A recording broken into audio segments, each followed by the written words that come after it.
Այս տարվա ընթացքում անազատության մեջ գտնվող անձանց բոլոր ուղեկցումները պետք է իրականացնի ոչ թե ներքին գործերի նախարարությունն, այլ քրեակատարողական ծառայությունը։ Այս մասին ասել է Արդարադատության նախարար Սրփուհի Գալյանը, ներկայացնելով կալանավորված անձանց ուղեկցման համակարգում իրականացվող փոփոխությունները։ Նրա խոսքով նախորդ տարվա ընթացքում դատարաններ անազատության մեջ գտնվող անձանց ուղեկցման գործընթացում արձանագրվել էին մի շարք խնդիրներ, այդ թվում ուշացումներ եւ դատական նիստերի հետաձգումներ։ Այդ խնդիրների լուծման նպատակով որոշվել է ուղեկցման գործառույթը փուլային եղանակով փոխանցել քրեակատարողական ծառայությանը, իսկ այդ նպատակի համար արդեն ձեռք է բերվել 48 հատուկ կահավորված տրանսպորտային միջոց։ Գալյանը նշել է, որ ներկայում նախարարությանը փոխանցվել է մեքենաների մի մասը 22 միավոր, իսկ մնացածը մատակարարման փուլում են։ Նախարարի գնահատմամբ տարեվերջին համակարգը պետք է գործի ամբողջ ծավալով, ապահովելով ուղեկցումների պատշաճ եւ արդյունավետ կազմակերպումը հենց քրեակատարողական ծառայության կողմից։ Նա նաև ընդգծել է, որ 9 քրեակատարողական հիմնարկներից արդեն 3-ում Վարդաշենում, Վանաձորում եւ Արթիկում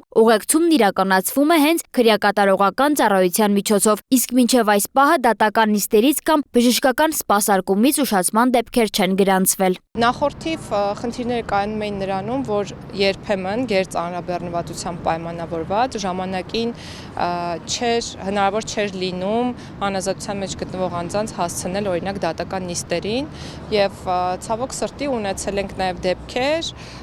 երբ դատական նիստերը հետաձգվել են նաեւ այդ պատճառով եւ մեր առջեւ դրված խնդիրն այն է անել այնպես, որպեսզի նման դեպքերը չկրկնվեն եւ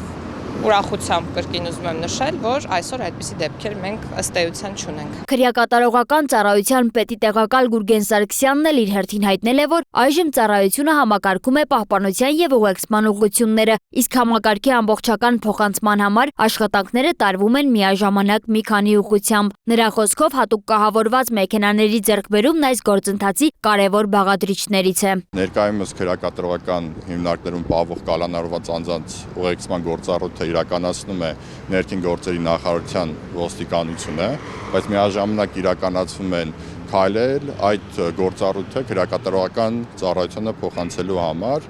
Արդեն իսկ 3 քրեակատարողական հիմնարկներում Վանաձոր, Վարդաշեն եւ Արթիկ կալանավորված անձանց ուղեկցումները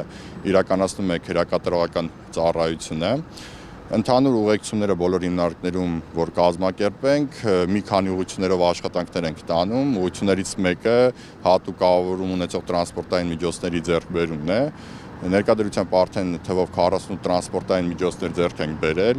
որից 22-ը մատակարարվել են, իսկ մյուս տրանսպորտային միջոցները գտնվում են ներմուծման եւ վերակառուցման փուլում։ Սարգսյանը նաեւ նշել է, որ այդ մեքենաները նախատեսված են մինչև 4 անց տեղափոխելու համար, ինչը հնարավորություն է տալիս ապահովել անհրաժեշտ անվտանգությունն ու վերահսկողությունը։ Նրա խոսքով ներկա ծառայողները նախապես ունեցել են դատապարտյալների ուղեկցման փորձ եւ անհրաժեշտ պատրաստվածություն, այժմ նաեւ կալանավորված անձանց ուղեկցումն իրականացնելու համար։ Անդրադառնալով համակարգի կադրային համալրմանն Արդարադատության նախարար Սրփուհի Գալյանը նշել է, որ այս պահին քրեակատարողական ծառայությունում կան թափուր հաստիկներ։ Նա նաև հայտնել է, որ նախատեսվում է վերանայել ծառայություն անցնելու տարիքային սահմանափակումը, ավելի լայն շրջանակի քաղաքացիների հնարավորություն տալով համալրել համակարգը։ Այսօր մենք գործուն քայլեր ենք ձեռնարկում, որպեսզի կադրային համալրումը իրականացվի եւ